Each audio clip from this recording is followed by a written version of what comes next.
Cool. Avery, come back. We Avery, lost come the back. visual on Avery. You can blame it on me. She's back.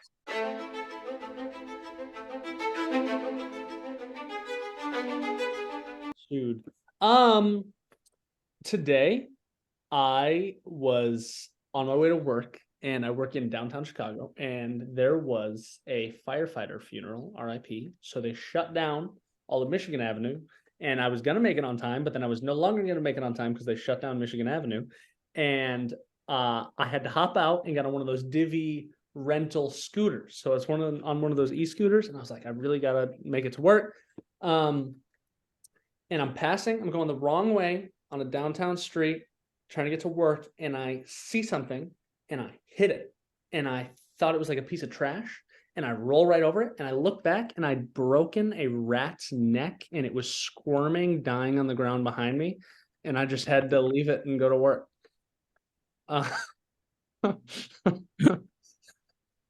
Oh my god, if we didn't have to introduce ourselves, that's the story. That would be the story. I thought about it oh all my god. day. I thought about it all day. And You didn't put it out of its misery? Well, first of all, I was running late, and I had to be there. I've been late a lot of times, and this job is at will. I used to be in a union, not in a union anymore. They'll fire the shit out of me.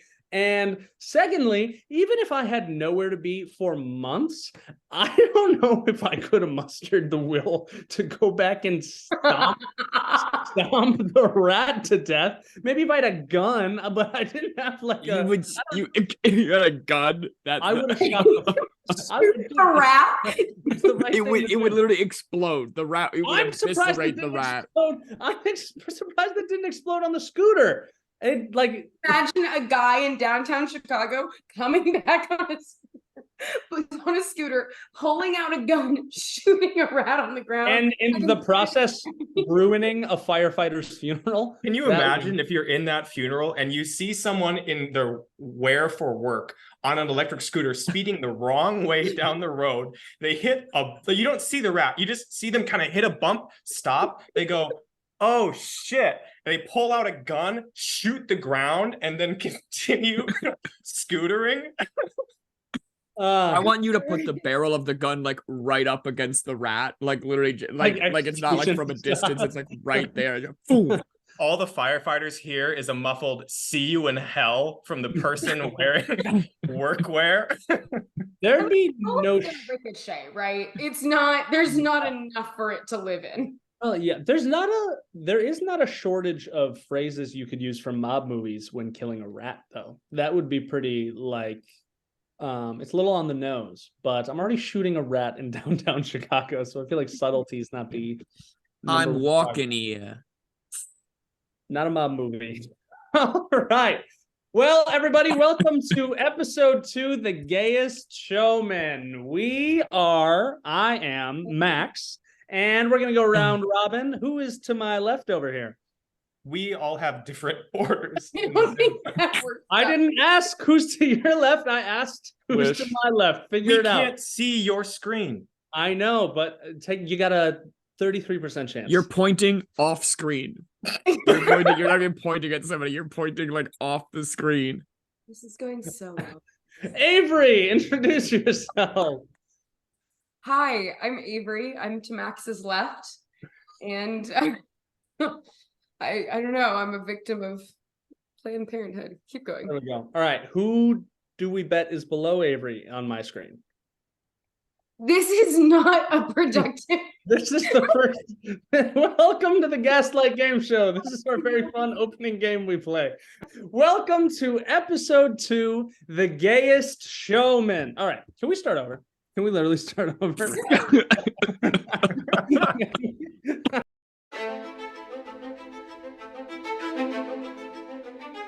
We talked about this yesterday. What order do you think you became friends with each of us in? Like, okay. I remember introducing myself to you, Avery. I walked up to you and did this bit. Guys, it's a funny bit. I would untie people's shoes by pretending there was something on the ground in front of them, and your shoelace ripped in half. And then I introduced myself. And I think I walked away. You handed me the shoelace back, said sorry, and then walked away.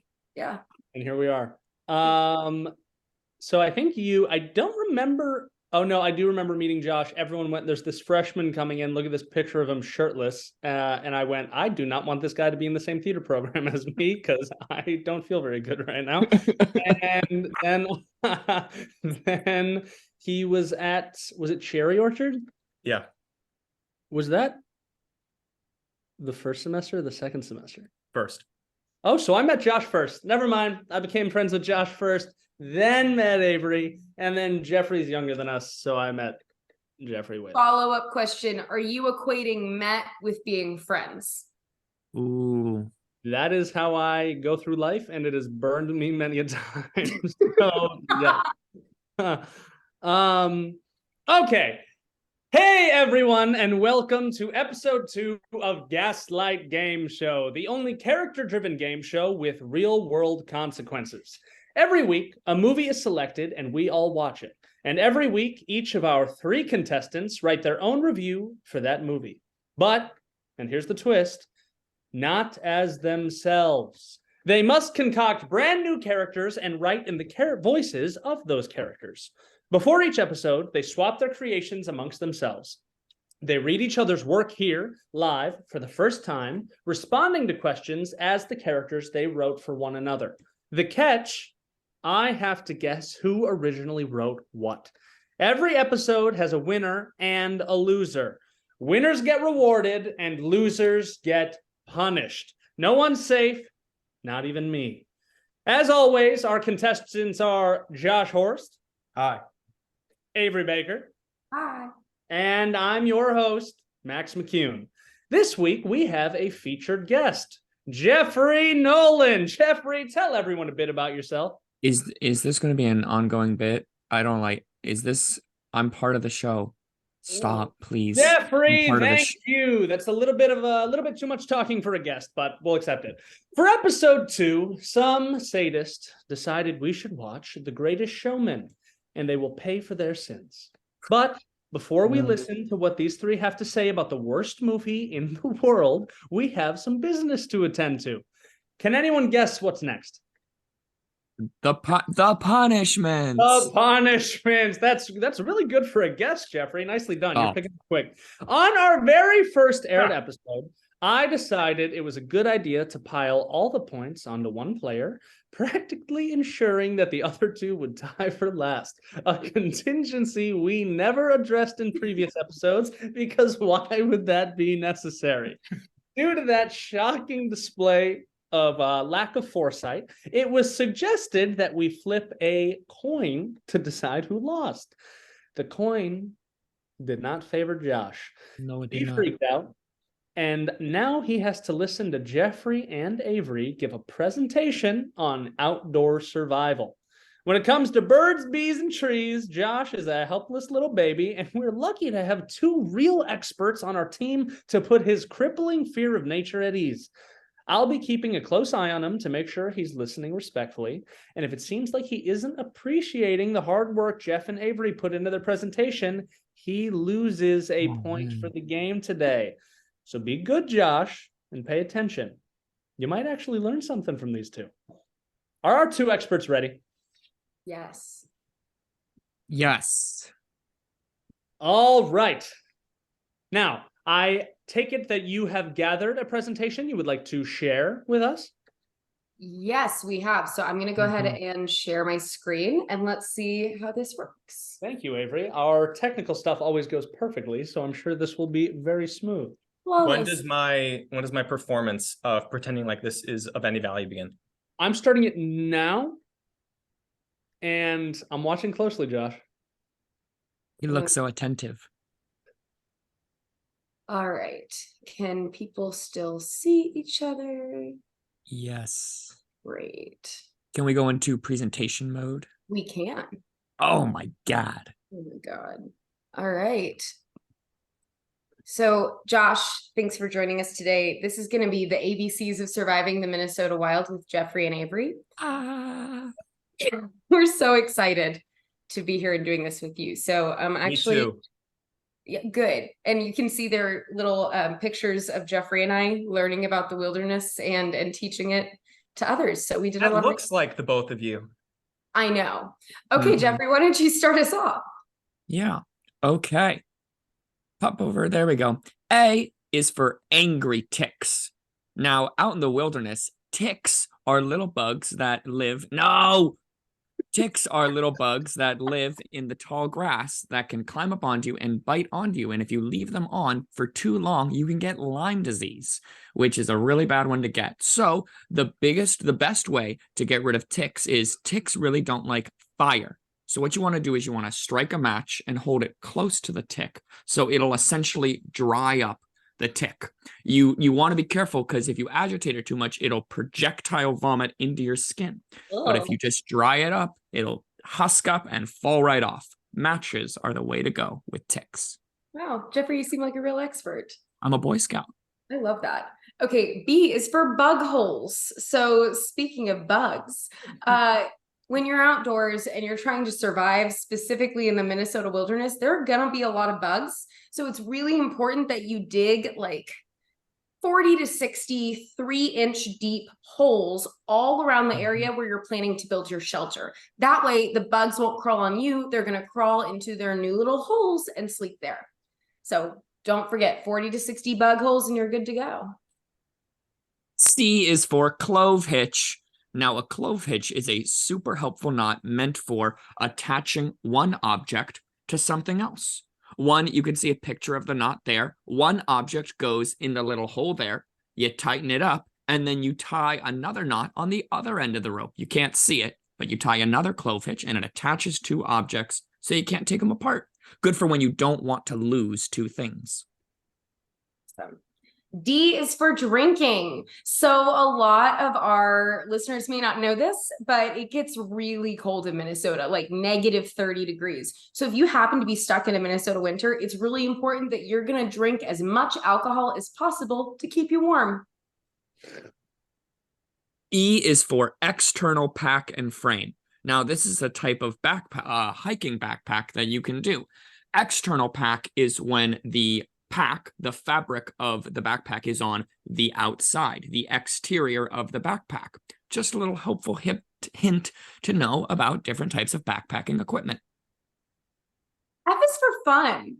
Remember, the number one most important thing about survival is to let your hair down every once in a while. Have a blast. It's not that serious, and you should remember that your enjoyment of your situation reigns above all. G is for grandpa. Grandpas know a lot of things and could be good people to ask if you want tips for surviving outside. H is for Holiday Inn. If you get a little bit too tired about surviving in the wilderness, remember there's typically always a Holiday Inn, no matter where you are and no matter how tiny the town is. I is for interior, internal pack and frame. Now this, rather than external pack and frame, is when the pack is on the inside and the frame, the metal poles, are on the outside of the backpack. You can see on this guy's here, his poles, his frame is on the outside, but his pack is on the inside, making it an internal pack and frame. J is for Jordan Sparks. Watch out for her. Well, K is for kinterling. Kinterling is the little sticks that you use to help start a fire. L is for lichens. If you're out in the wilderness, it is important to eat as many lichens as you can fit into your body at one time. M is for mangoes. Now, it's super important to stay hydrated, but water can be pretty heavy. So you want to pack a lot of water-dense fruits. Grapes, mangoes, strawberries. M is for mangoes. Well done. N is for Nexium. So among the other dangers you're going to see out in the wild, cults are abound. And this one was recent, and they did use branding. Now, I will say brands are a good way to keep track of your friends when you're lost in the wilderness. O is for orienteering, finding your way with a map and compass. What's most important to know about orienteering is the cardinal directions. Going in the order of the clock, going clockwise, north, west, south, east. Nora wants salty eggs is a little way you can remember that order. Amazing. P is for parchment paper. Parchment paper is actually the best thing that you can build a shelter out of in a pinch. Q is for quiet. The most dangerous thing you can be in the wilderness is quiet. When animals don't hear any noise, they think you might be asleep, and they're more likely to come close. When you're out in the woods, you want to be making as much noise as possible to keep those animals out. R is for rigor mortis. Rigor mortis happens to be the ultimate killer when you're out there toughing the wilderness. S is for spiders. Now, there's some pretty dangerous spiders in Minnesota. The brown recluse is actually the most poisonous spider in America and lives right here in Minnesota. So, no real tips for how to deal with it. You just got to keep away. Good advice. T is for trapping. U is for you never know. The wilderness is full of surprises. It's important to stay on your guard at all times because, let's face it, you never know. V is for vines. Vines are very, very useful when you're trying to swing from tree to tree. W is for winter. Now, that's the real killer out here in Minnesota, and frankly, there's no real way to withstand it. The best thing to do in a Minnesota winter is not be outside. And drink. X is for xylograph. Y is for you never know. There's a lot of dangerous things out in the Minnesota wilderness. You can never be sure of what's coming next because, let's face it, you never know. So true. And finally, Z is for zigzag. If you are lost in the wilderness, in order for people to find you, it's very important that you leave your tracks in a zigzagged pattern. That way, your friends and family will know that not only where you are, but that you're having a little bit of fun with your outdoor time. And that's the end. The end. Well done, guys. All right, Josh, you can breathe now. Guys, that was incredibly accurate, and I'm actually a little upset that I've been Josh's friend for this long and that I learned more about surviving in the wilderness in that couple minutes than I ever have from him. Now, contestants, Josh included, I'd like everyone to have a nice little honest discussion of the presentation. And remember, Josh, I have not said we're out of the punishment phase yet. So I'd love a very genuine perspective from you, okay? Anyone have any thoughts? Apologize. I thought that you saying that I could breathe meant that we were done, but we're not done yet. We're You not still done. hey, you still seemed appreciative. I've been impressed. What did you think, Josh? Yeah, honestly. Wow. That was breathtaking. I will never forget everything that I have learned here today. I am certain that if anyone were to carefully consider the things that you just said, they would have a real chance of surviving in the outdoors. Now, Max, I'm kind of worried that Josh might not actually think that, but I guess he did a pretty okay job with that. Can we hear what Josh thinks about it outside of the punishment? Does that mean we have to effectively end the punishment phase? Is that what we're agreeing upon? Are we in agreement? Are we in agreement? Well, Max, does he lose a point? Did he do it okay? So here's the thing. Here's what I'm going to say. Josh has not lost a point. I will give him a warning, though. That means nothing. No. What is a... Okay, I'm the host. I get to decide what means anything. Okay. Okay. So Josh, I agree with Josh, Max. Let wait. Max talk. Josh, you were veering on facetious. And facetious is not appreciation. I want you to go again, and I want you to say very genuinely the things Josh Horst, outside of the punishment, liked about this presentation. So I'm still being appreciative right now? You are still being appreciative, but Okay. you are not being fake appreciative. You Okay. have to tell me the things you really liked. The things I really liked. I really liked that it was the full alphabet because you genuinely went through all 26 letters and thought of the best things that you could say for those letters. I genuinely appreciated that. As someone who had to watch that presentation and was not bound by the constraints of this punishment, I think the alphabet is too long. I would like to take a few of those letters away. When do we use Q? When do we ever use Q? Josh, continue. That do you want me to continue? I can continue to say things that I liked. One more, and I want it to be specific about something you learned about surviving in the wilderness. Okay. I was actually taking notes to show you how appreciative I really was. So I'm going to go through these real quick. Grandpa, I liked that. It reminded me of talking about the days when my grandfather on my mother's side, now deceased, would trap before school. He's actually a lot of what inspired me to get interested in the outdoors, because he used to sell raccoon pelts before going to school out in the middle of bumfuck nowhere, Minnesota. And so I liked that part. That was beautiful and actually very heartfelt, and not what this show's about. So let's move on. All right, Josh, you are freed from the punishment. Well done. You did not lose a point. Thank you. I'm very impressed. Can I say something real quick? Yes. I took notes on every single thing you said.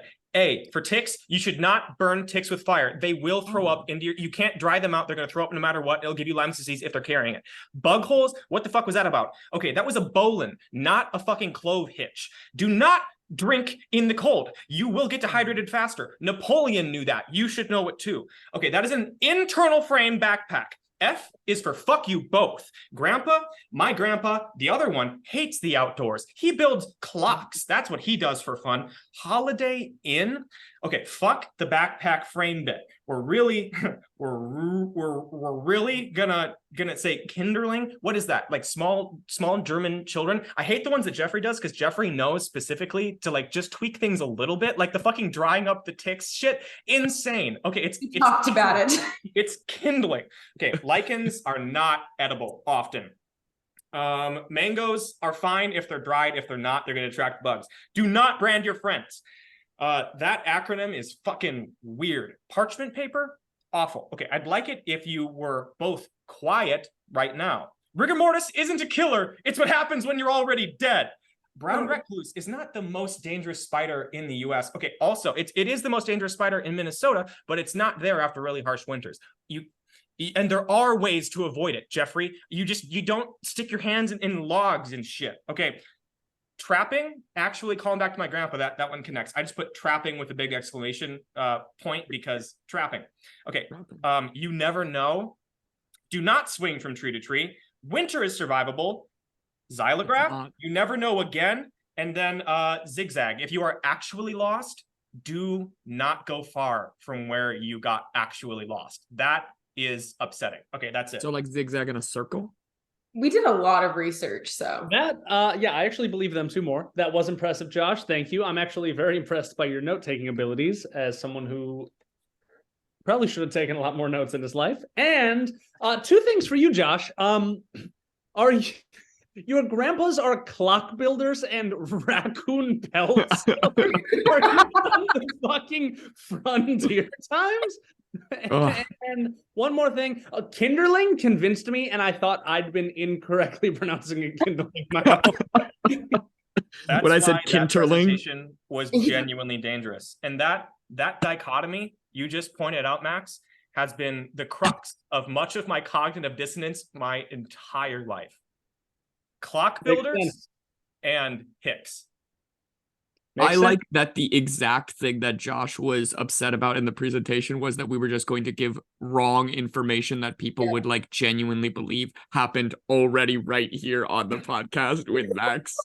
Is that Josh was like, no, I don't like it because he specifically mixed up the backpacks. That's not what either is called. It is like an attempt to fool people, and we did it right here.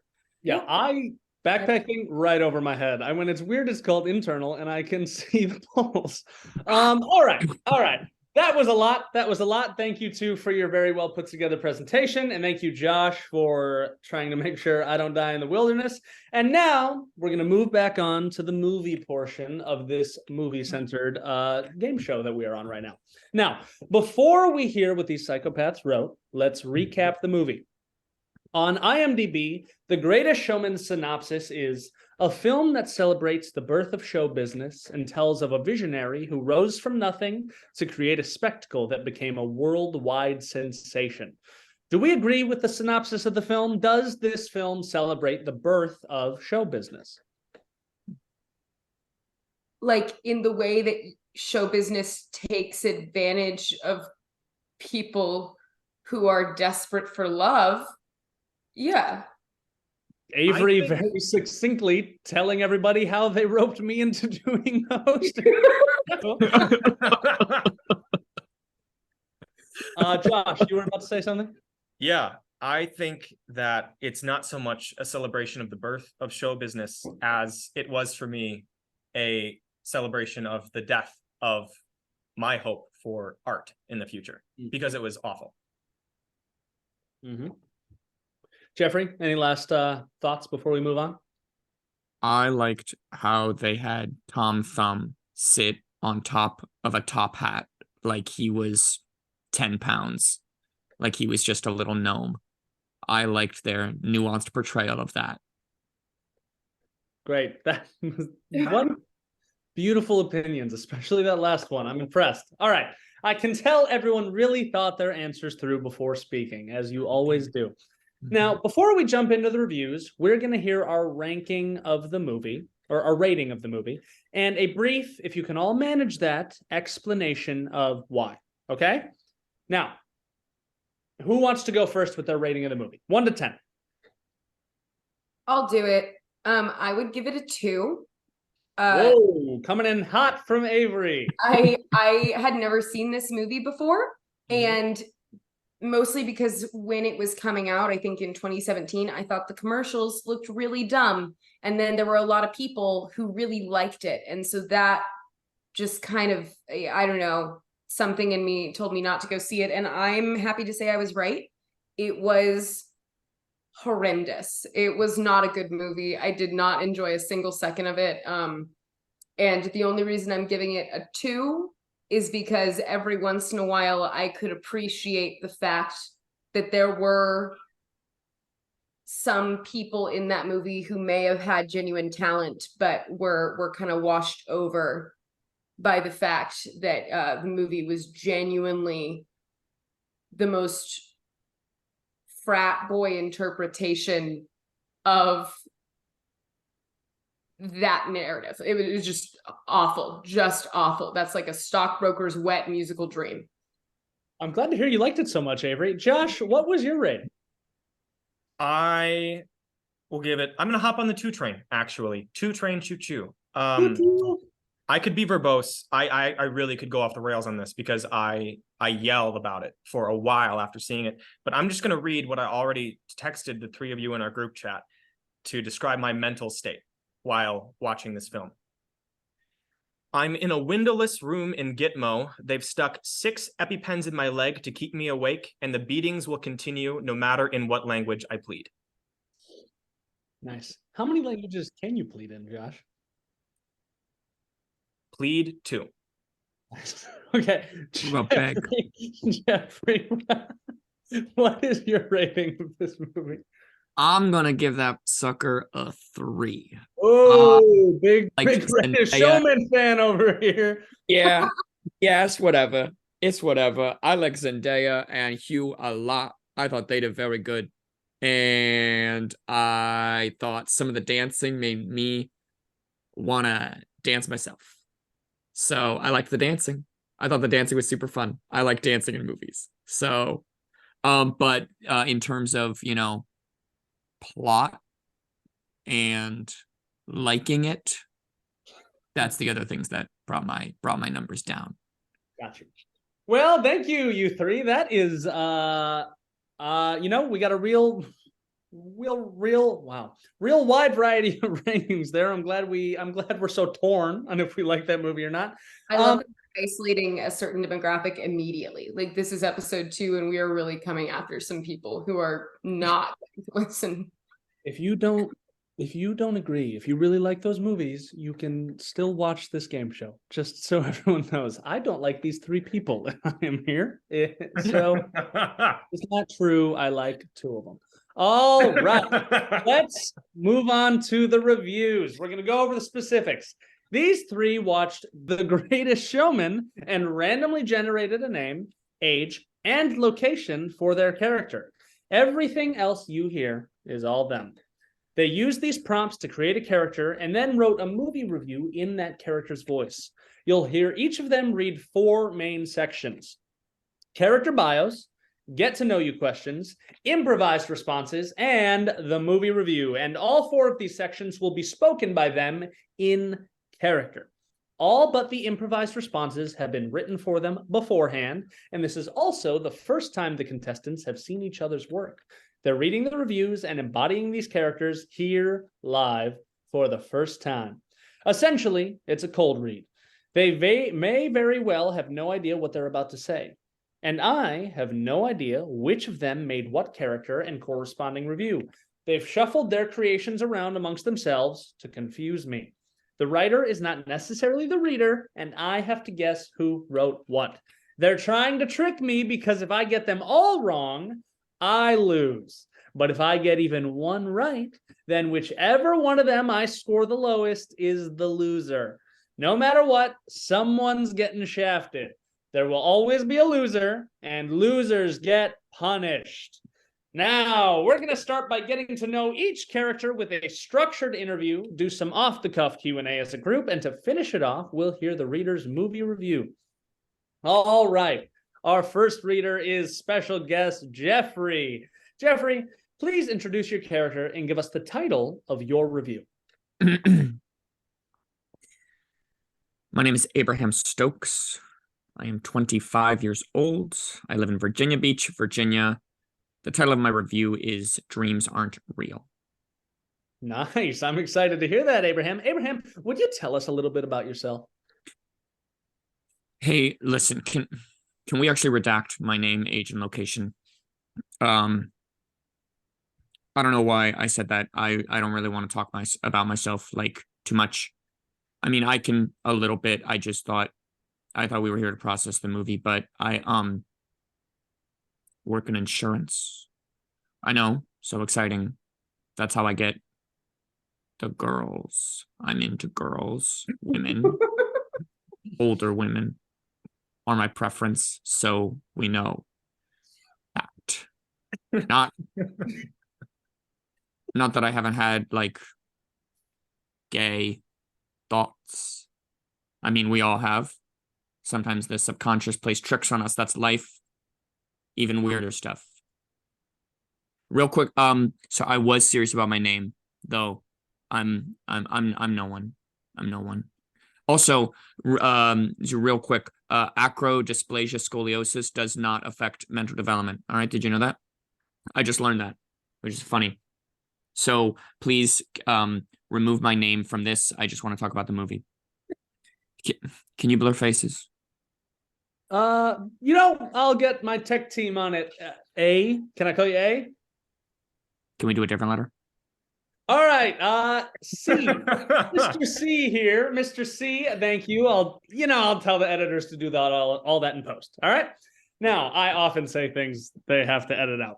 Now, what is one question, Mr. C, that you wish people would ask more? I wish people would ask how you are, like how you're doing. Well, actually, I guess people ask that all the time. I mean more that they should like ask and actually want to know the answer and not be weird about the answer, even if the answer is a little weird. Like, you asked, bucko. Don't be, don't ask if you don't, Listen, art affects everyone differently. Art's amazing. People are amazing and so complex, and how we process art can be intense, and that's okay, right? Can you please keep me anonymous? I'll do my best, Mr. Steve. That was a beautiful answer. I've got one more question for you, Mr. C. I think I might know the answer to this one based on the title of your review, but do you believe that you will accomplish your dreams? Are we talking like life dreams or like asleep and I can't control what I'm thinking about dreams? Because those can be different. Life dreams, yeah, I want to fucking have a family, like a normal family. Well, not normal, like other families aren't normal. I mean, like wife, kids, house, job, normal. I'm normal. I'm normal. Everyone's normal. But like asleep dreams, no, I don't want to. I don't want to believe they will be. Dreams are just dreams. All dreams are weird, which makes dreams normal, which makes all dreams normal. And they mean nothing. And we can't control them. Thank you, Mr. C. That was profound. A little bit of it went over my head, but that happens a lot. So I'm sure our viewers will appreciate it. All right. Now, to our other guests, do we have any questions we'd like to ask the inscrutable Mr. C? I do. Earlier you brought up a condition, and I don't remember the name. It was something related to scoliosis, I thought. Acrodysplasia scoliosis. Thank you. Why did you bring that up? What how does that have any effect on who you are? I wanted to let people know that acrodysplasia scoliosis does not affect mental development. How have you been sleeping recently?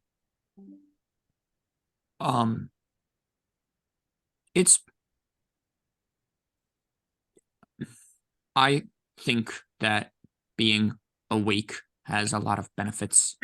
A lot of time to get things done. I own the night, and I control my schedule. And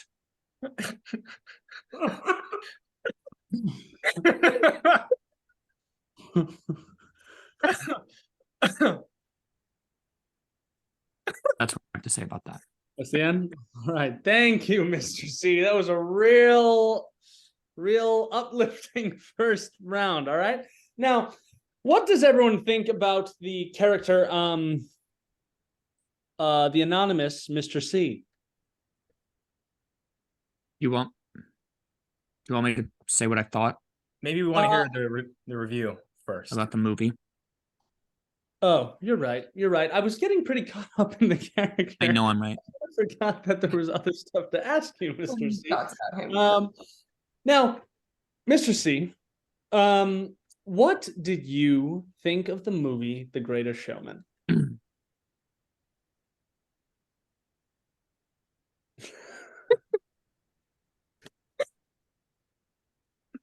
I had a sex dream about Tom Thumb, the little guy in the movie, and I needed to tell someone. He's 20. He's 22 in the film, and the actor is 29 in real life. Okay, and if anything, he was the one in control of the situation. Like in my dream, his hands were huge and really strong, and he held me down and fucked me in the mouth. Oh my god! He wore his Napoleon hat, and I was his slut, and he busted, and I swallowed, and I woke up. If you use my real name, I'll kill myself, and it'll be your fault.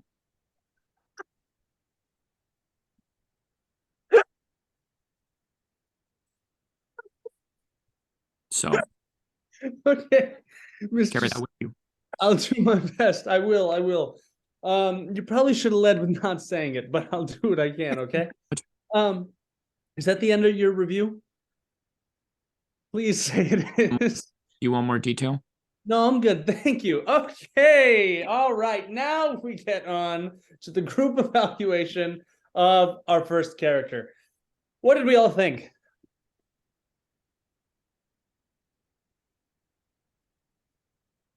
You know, I think that's about the best way to put it.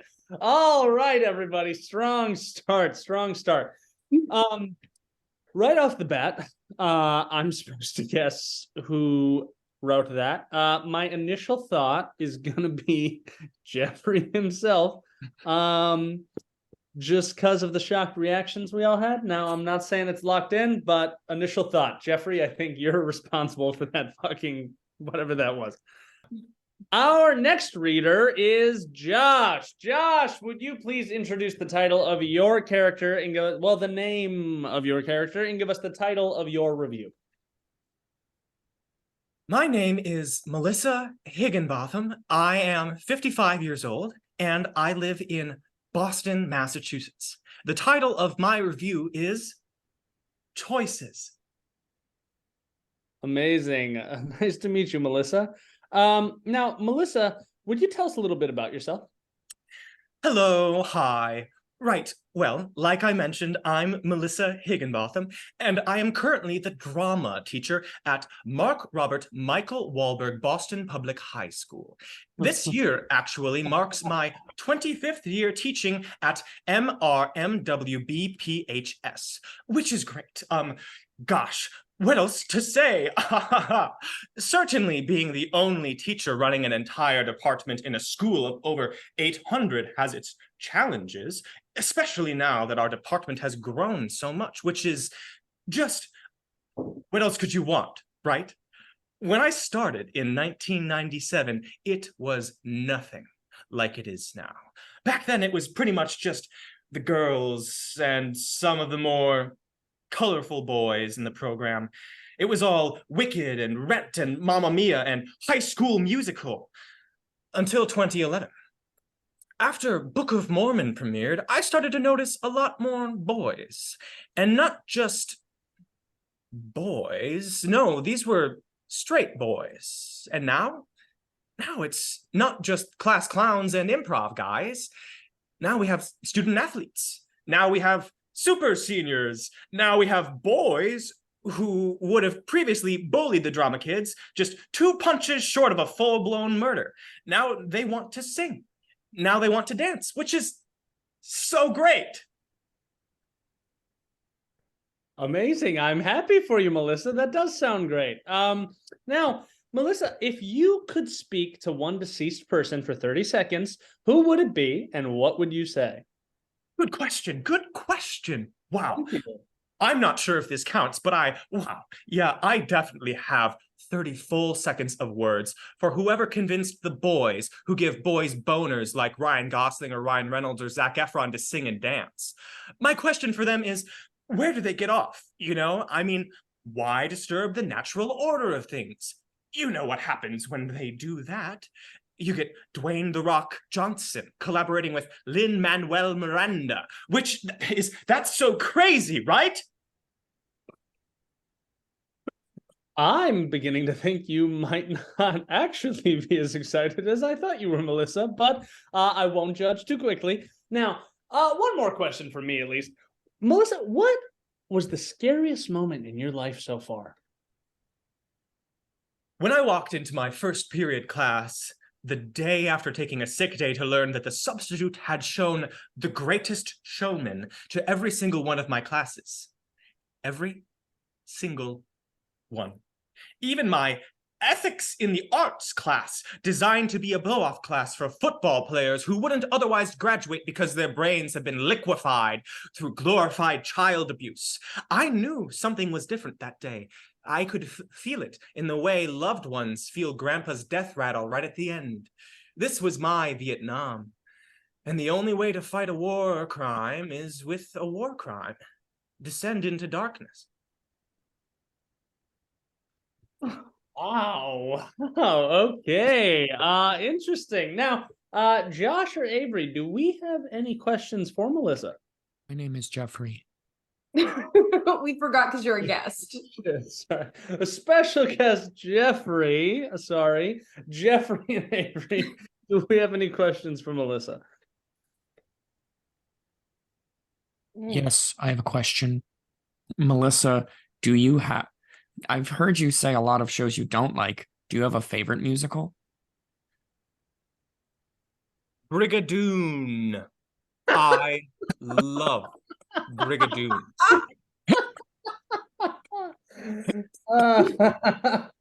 Okay. Melissa, I have one more actually. Do you have I know you don't seem like you're the biggest fan of the New Boys in the musical theater world. Do you have a favorite? Is there any that just kind of tugs at your heartstrings? Of the New Boys? Mm-hmm. Oh, well, there was this one new boy named Chad who at first I didn't like him very much. He was one of the boys who pushed colorful boys into lockers and got up to all sorts of misadventures with the vulnerable. But then, mid-football season, he took a particularly nasty blow to the head, and ever since then, he's just been the sweetest, most docile, still boy I've had the pleasure of working with, and I quite like Chad. Okay, Melissa, thank you. That was a great answer. I'm glad to hear Whoa. Chad's on your good side. Melissa, what did you think of The Greatest Showman? It's 8:45 a.m. I'm standing here watching Braden and Aiden perform a dance they've practiced for class. They're performing The Other Side from The Greatest Showman. I had to confiscate their real alcohol they brought to school. It's 8:46 a.m. They're not good. In fact, they're horrible. They're horrible, and I hate them. But more than them, I hate what brought them to this point, to this place, to my place. I've got a gun.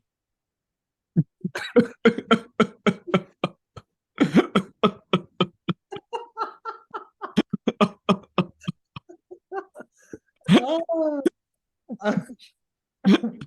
Jeez, I don't know if that's okay. Yeah, I don't think that's allowed in schools. No.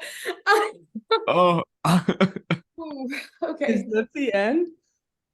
Oh, Is yeah, that the end? that's Thank you, Melissa. All right, a little bit of a oh.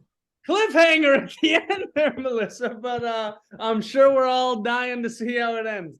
All right. Whew. What did everyone think of the second character? Can I just say, between the two characters that we had, I, I don't know if we're doing so well, guys. I don't know how we can. Okay. I don't know where we're going past this. I'm already like, fuck. Oh, baby. All right, Melissa. All right, if that's the end of our thoughts about Melissa, because it's the end of my thoughts about Melissa. I'm gonna go ahead and guess. Fuck, it feels stupid, but like maybe it is possible that everyone got their own. I'm gonna guess Josh. I mostly because Avery keeps accusing me of being sexist for saying she wrote every woman character. So if They never Had a heard sec- so I'm gonna go ahead sexist think that. I will say I did a lot of reflection on it this week. I was like, it is every time there's a woman, I think Avery wrote it. So if this next character is a woman, we'll see what that does to my guessing. But I think Josh wrote this one. So not logging it in. Tentative answer. All right. Now, our last reader is Avery. Avery, would you please introduce your character and give us the title of our final review?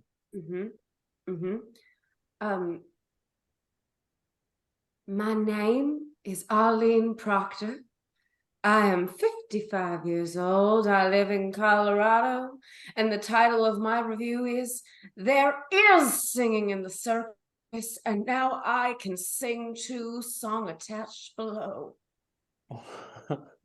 Thank you, Arlene. I'm excited to have you here. Now, Arlene, would you tell us a little bit about yourself? My name is Arlene Abeline Proctor, and I am a singer in disguise. In 1968, right outside Bridgeport, Connecticut, a little girl was born into a big family. And that little girl only had one dream: to sing. But her family had other plans. See, this little girl was born into the Green family circus. And according to Great Grandpa Green, who started the circus all those years ago, singing was not a circus event. And so the little girl had to train elephants instead, even though she hated it. Brother Dean got to juggle, Sister Josephine got to learn the trapezius, but that little girl had to take care of the elephants. She gave the best years of her life to those no-good, selfish, lumbering brutes. Until the incident. That's when she ran away to Colorado. But she never forgot her dream to sing in the circus. Wow. It's a good story, Arlene. I asked, I kind of asked you to tell a little bit about yourself. I don't know why I learned all about this little girl, but you can interpret the questions as you want. Now, Arlene, if you could take a master class in one subject, what would it be? Mm-hmm. If I could take a master class in one thing, I would take singing lessons. See, my family never let me take singing lessons because there's no singing in the circus. Instead, I had to train the elephants. But I found happiness in my own way through a very handsome Mr. Harold Proctor. Until the incident. Handsome Harold visited me one day to ask the question that every little girl wants to hear. But as he knelt down the ring, caught the light, and spooked the elephants, they charged my sweetness, and once the dust cleared, he was flat.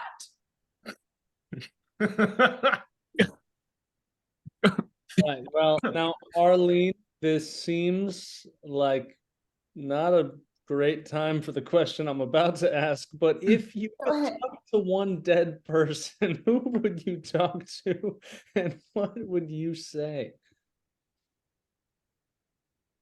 Okay. Why?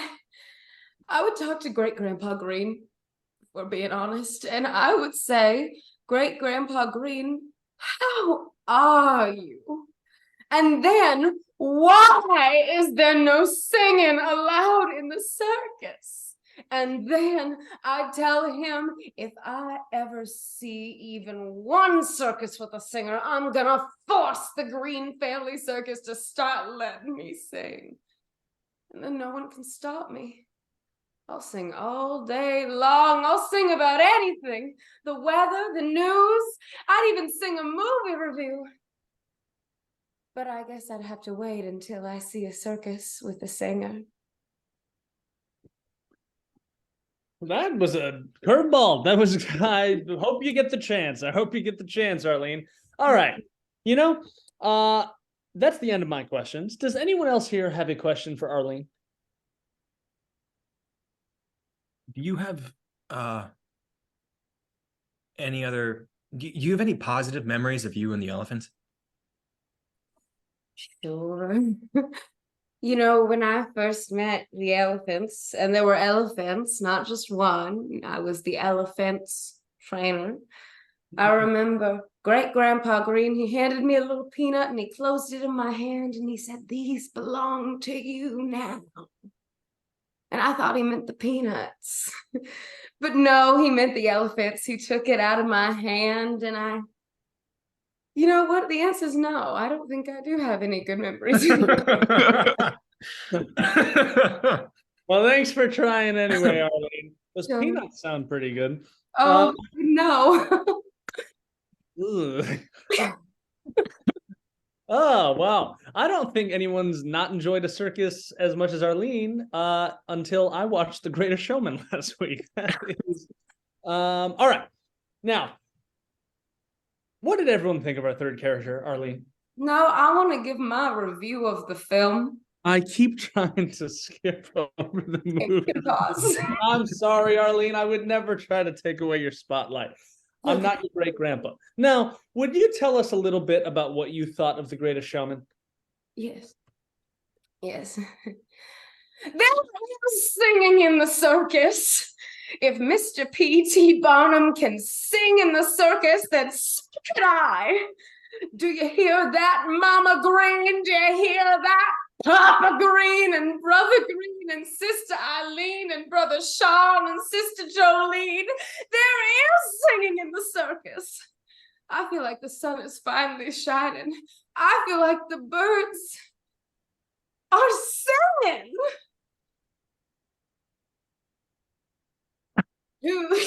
Oh my God.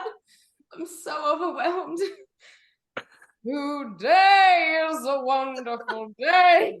My heart is thumping, pumping, because today I know that singing is allowed in the circus.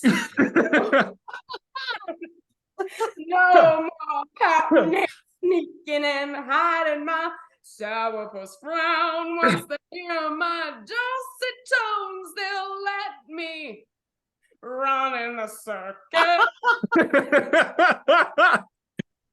And then my voice will be the biggest thing in the circus.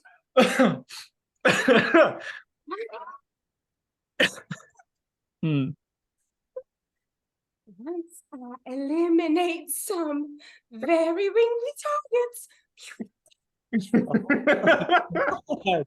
Oh my God. the circus, don't stop me.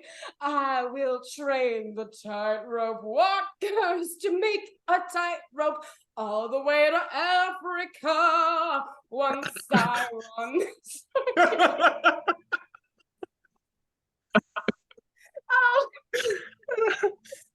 tell the next to tiptoe across and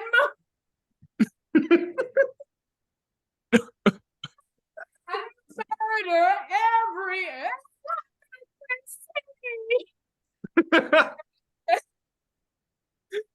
and my voice will be in the circus. The ringmaster will stand on the carcass. No one will care that I did it on purpose. There'll be no more elephants or sadness or ivory in the circus. No, but I don't care. I can sing acapellas because there would I not lose the circus.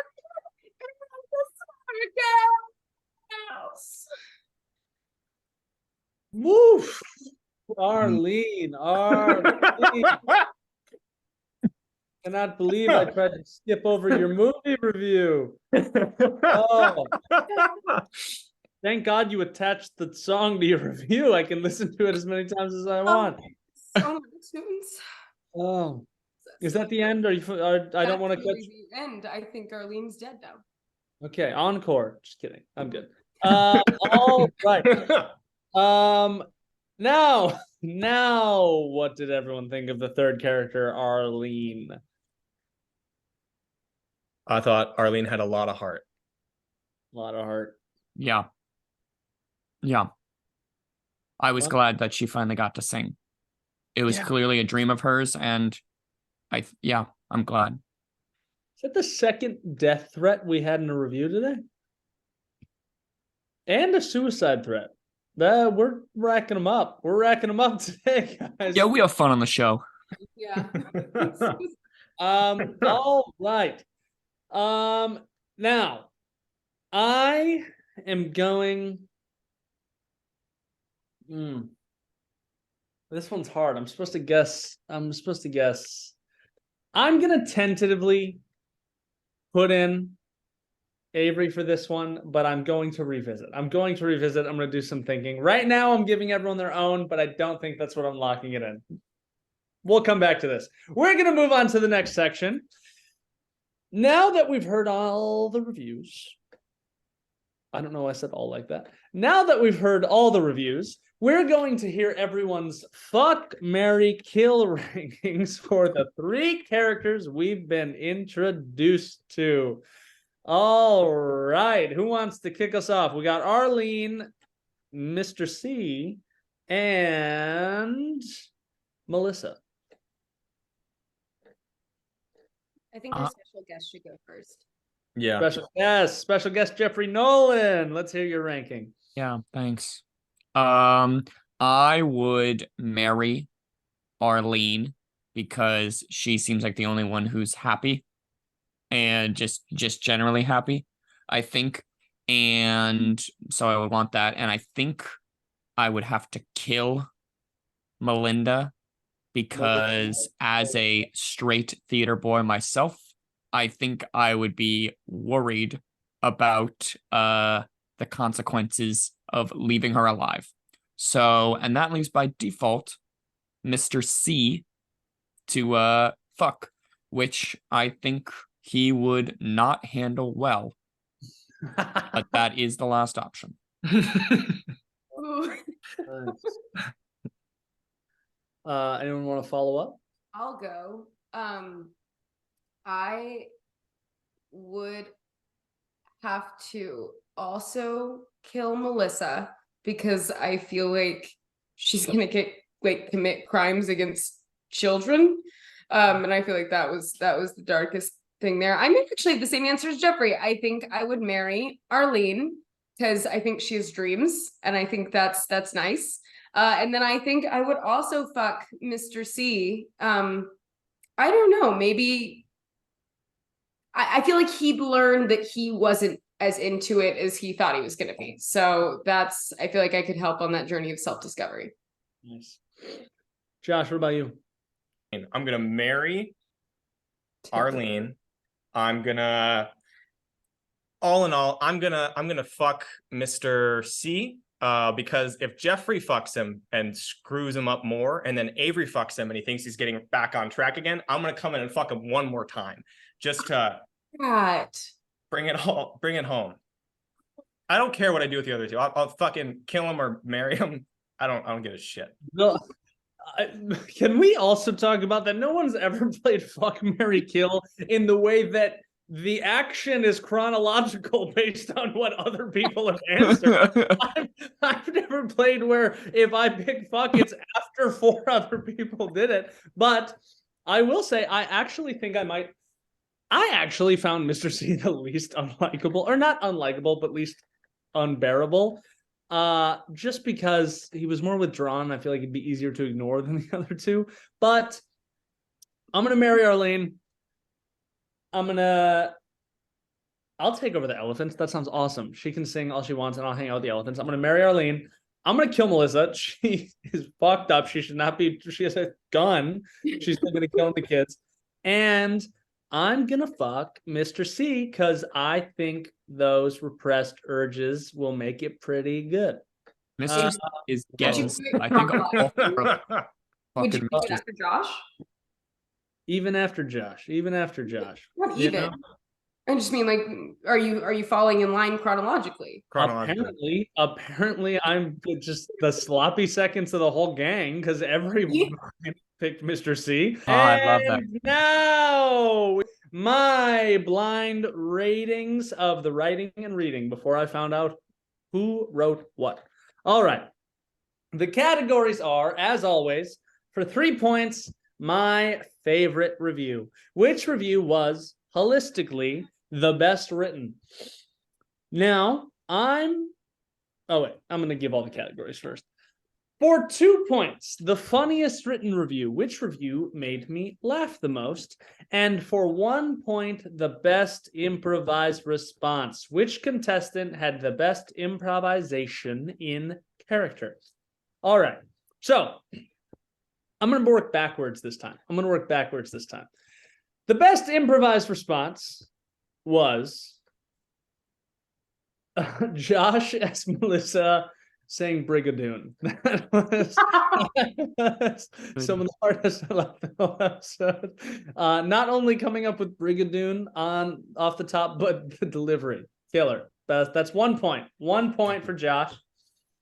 For 2 points, the funniest written review, I'm gonna say Jeffries, the Abraham Stokes. Abraham Stokes is the one I laughed the most at, I believe. So that is 2 for whoever wrote that one. And 3 points, best review, holistically the best review, I'm gonna say was Melissa. I think Melissa was the overall the best review. Big fan of the Melissa one.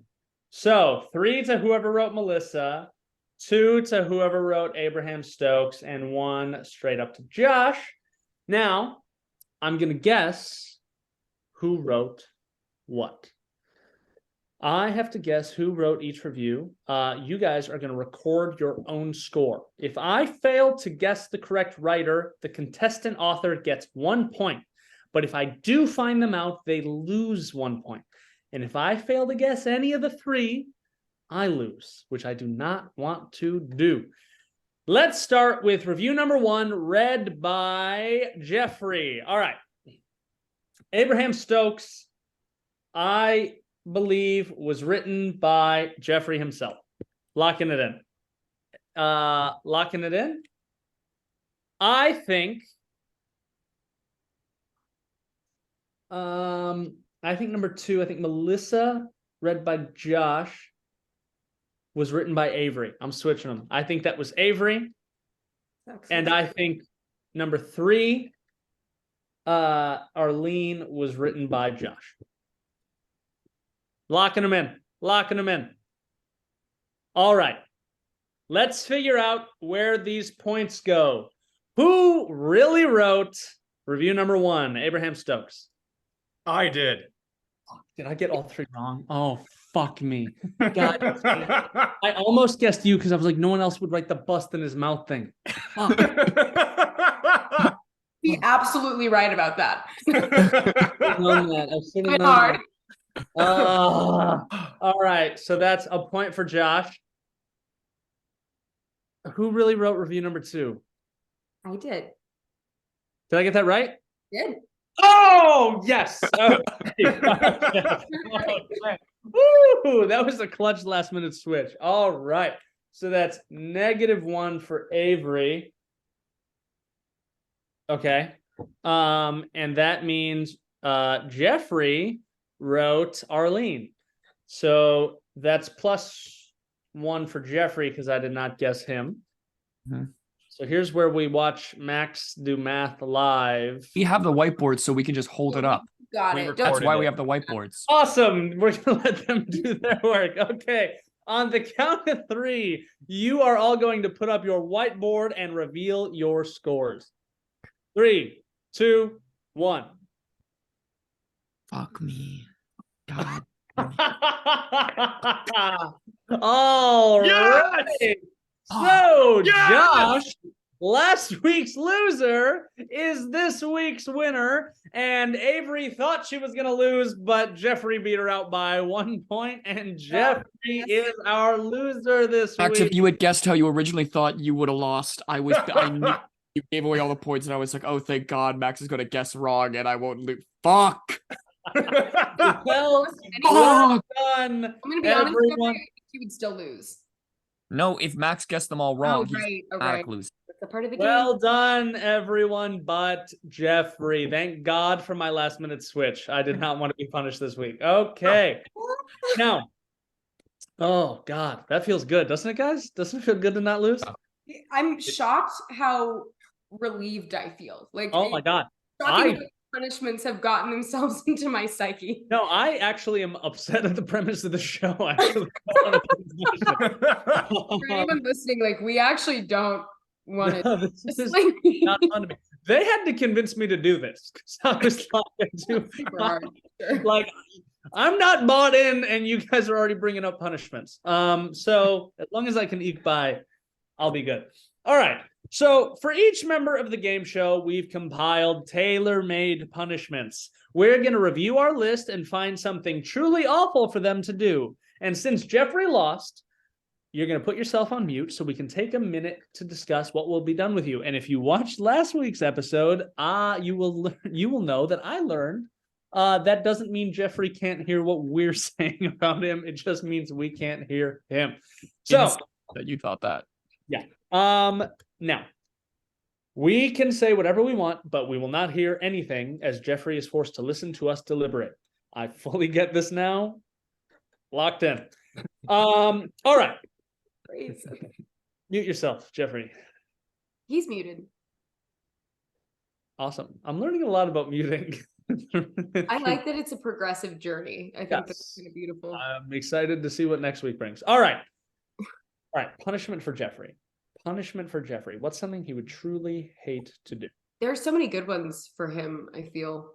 I want to throw out as an option off the bat. Yeah. The half-mile jog a la Rocky. Thoughts? Especially a good while one. it's still doable. Because at some point, for those who are listening, Jeffrey still lives in Minnesota. None of the rest of us do. So it's gonna get to a point where that's not gonna be as possible. So I'm fine with that. I'm locked in. I think that'd be fun. And I think he'll kill it. I'll I read it in its entirety so that everyone has appropriate context. So, Jeffrey, for your punishment, you have to do a half-mile jog around Lake of the Isles in Minneapolis to the Rocky theme, and then get someone to videotape yourself shadowboxing in a public park after for 10 minutes, with the theme still playing audibly via speaker, so that everyone walking by knows to look. We will view a recorded testimony that you completed your task, and then we will also view a supercut of the highlights on the show as proof. All right, Jeffrey, you can unmute yourself now that you've your punishment's been decided. I like how we're just silencing them. I think that's kind of fun. Yeah, no, I like it. Yeah. Jeffrey, how's it feel? This sucks. Yeah. The 10-minute shadowboxing is pretty brutal. That's That's right. Christ. That's a lot of time. That- I hope someone you know walks by. That'd be fun. Wow. It's because that's my fear if you guys ever give me a public one here. Because I'm like, a lot of these I'll do if like a strength, but like a lot of what I can imagine you guys would give me. But if you're gonna like, I don't want anyone I know to see me shadowboxing for 10 minutes in a park. So good luck, Jeffrey. All right. So that leaves us with one final matter, and it's learning what movie we'll be watching next week. The winner, Josh, has the honor of choosing the next week's movie. Josh, would you please enlighten us with your selection? Puss in Boots: The Last Wish. I have actually heard that is a phenomenal movie. I'm excited. Oh. Good choice. Holy fuck. Officially preferred. Wait, who picked last week's movie?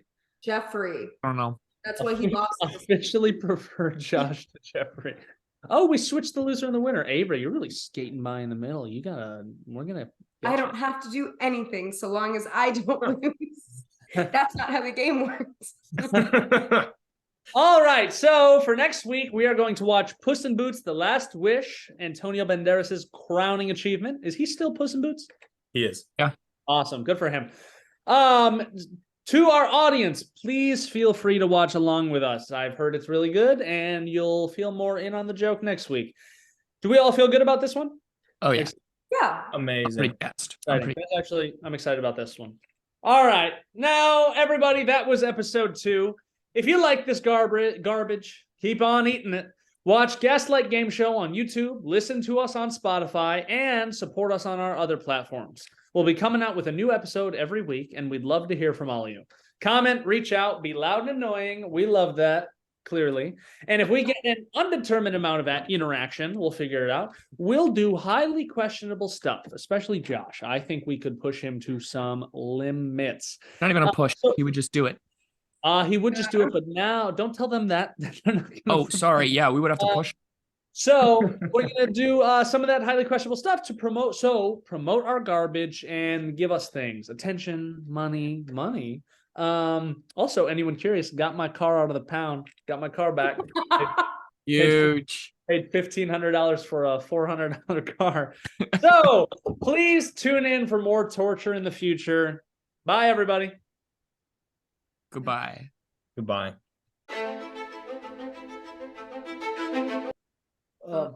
Okay, I gotta hop off. I'm heading out. But I love you guys. This was fun. Love you. We'll see you next week. See you next Good job today. Yeah. Thanks too. Thanks for fucking reining me in. You just want it to be over so bad. I do like that. I like it's gonna have to be a bit because it's impossible to fix, but I exist as both a guiding force because I'm the host, but also like absolutely the one least with the structure. So, It feels like you're a little kid with one of those like leash backpacks where you're in but I front of us, but we're the ones who are controlling where it's going. So you're like, I get to lead, but you'll like go off in the wrong direction. We'll just kind of yank the backpack back. that's how I feel.